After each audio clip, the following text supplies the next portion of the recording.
How to remove note on Facebook profile. Hello everyone, this is Sabrina here to help you today. So without any further ado, let's get right into the video. So first, launch your Facebook application. First, I will add a note and then show you how to delete it.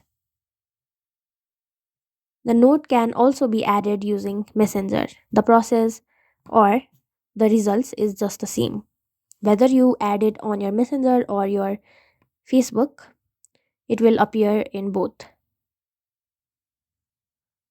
So I will use Messenger to show you.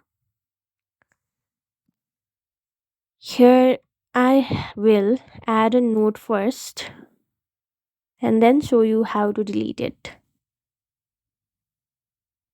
So I am uploading the note. As you can see, there is a note. Now in order to delete it, tap on your note, and you will see two options: leave a new note or delete note.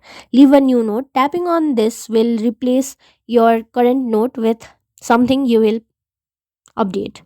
But if you want to completely delete the note, simply tap on delete note and done. So that's how you do it. Thank you for watching this video. Make sure to like, share and subscribe to our YouTube channel. If you got any questions, comment them down and I'll catch you in the next one.